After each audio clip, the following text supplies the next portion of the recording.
বিহালী জামুৱনীৰ লাচিত যুৱ সংঘৰ সৌজন্যত 10 দিনীয়া বিহুৰ কৰ্মশালা। আজিৰে পৰা বিহালী জামুৱনীত লাচিত যুৱ সংঘৰ সৌজন্যত 10 দিনীয়া বিহু কৰ্মশালা আৰম্ভ হয়। আজি আৰম্ভণি অনুষ্ঠানত জনতা উচ্চতৰ মাধ্যমিক বিদ্যালয়ৰ অৱসৰপ্ৰাপ্ত অধ্যক্ষ ঘন বৰুৱা, বিজেপিৰ অনুসূচিত জাতি মৰ্চাৰ ৰাজ্যিক উপসভাপতি চিৰঞ্জীৱ পাঠক, থুলেশ্বৰ কটকী, বিহালী মণ্ডল বিজেপিৰ সভাপতি লাচিত বৰা, সমাজকৰ্মী জয়ন্ত বৰা, উৎপল বৰা, লাচিত যুৱ সংঘৰ সভাপতি যুগল বৰা, সম্পাদক নয়নমণি বৰা সহ সদস্যসকলৰ লগতে অভিভাৱকৰ উপস্থিতিত কৰ্মশালা শুভাৰম্ভ হয়। চুকাফা ৰংগমঞ্চত অনুষ্ঠিত কৰ্মশালাত মৰিগাঁৱৰ বাপুজী কোঁৱৰ, গহপুৰৰ পিংকী ৰাজখোৱা আৰু গীতাৰ্থ দাসে প্ৰশিক্ষক হিচাপে অংশগ্ৰহণ কৰা এই বিহুৰ কৰ্মশালাত 100গৰাকী প্ৰশিক্ষাৰ্থীয়ে প্ৰশিক্ষণ লয়। বিশ্বনাথৰ পৰা পলাশপ্ৰিয়মৰ ৰিপৰ্ট, বিহালী সংবাদ Assam. Tak tak tak tak gen kiti gen tak tak tak tak gen kiti gen tak tak tak tak gen kiti gen tak tak tak tak dum kita ta dum kita ta dum kita ta dum tak tak tak tak tak dum tak dum tak dum tak tak tak tak gen kiti gen tak tak tak tak gen kiti gen tak tak tak tak gen kiti gen tak tak tak tak gen kiti gen tak tak tak tak dum kita ta dum kita ta dum kita ta dum tak tak tak tak tak dum tak dum tak dum tak tak tak tak tak hangi lagi na aje hey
এই সংঘাতত আমাৰ জামনী লাচিত যুৱ সংঘৰ উদ্যোগত যি 10 দিনীয়া কাৰ্যসূচীৰে আমাৰ বিহু কৰ্মশালাভাগ অনুষ্ঠিত কৰা হৈছে।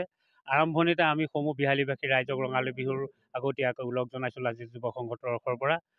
আমাৰ এই অনুষ্ঠানৰ সম্পাদক নয়নমণি বৰা আমাৰ মৰমৰ বুমণি আৰু সভাপতিৰ দায়িত্বত আছে আমাৰ মৰমৰ ভাইটি যুগল বৰা। তেখেতসকলৰ উদ্যোগত আৰু জামনী গাঁৱৰ সকলো ৰাইজৰ সহযোগত যি 10 দিনীয়া কাৰ্যসূচীৰে আমাৰ নাচনী আৰু ঢুলীয়াৰ কৰ্মশালা অনুষ্ঠিত কৰা হৈছে।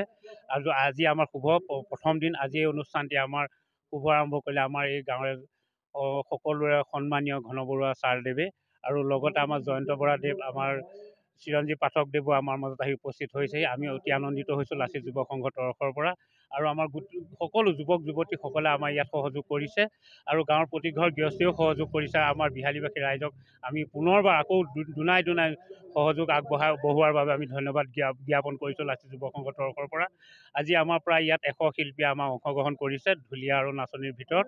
গতিকে তেওঁলোককো আমি ভৱিষ্যত উজ্জ্বল কামনা কৰিছোঁ লাচিত যুৱ সংঘৰ তৰফৰ পৰা। যি 10 দিনীয়া কাৰ্যসূচীৰে আজি আমাৰ এই অনুষ্ঠানভাগ আৰম্ভ কৰা হৈছে। আজি বহুত দিনৰ প্ৰচেষ্টাত আমাৰ লাচিত যুৱ সংঘৰ সভাপতি সম্পাদকৰ লগতে উদ্যোক্তাসকলে যিখিনি কষ্ট কৰি আজি এই অনুষ্ঠানভাগ আজি শুভাৰম্ভ কৰিছে। আজিৰ পৰা 10 দিনৰ হ'ব। গতিকে আটাইকেইটা দিনতে যাতে সকলো শিল্পীয়ে অংশগ্ৰহণ কৰে আৰু তেখেতসকলে যাতে সুন্দৰভাৱে ইয়াত প্ৰশিক্ষণ লৈ তেওঁলোকৰ ভৱিষ্যত উজ্জ্বল কামনা হয় তাৰে কামনা কৰিছোঁ আমি লাচিত যুৱ সংঘৰ তৰফৰ পৰা। ধন্যবাদ।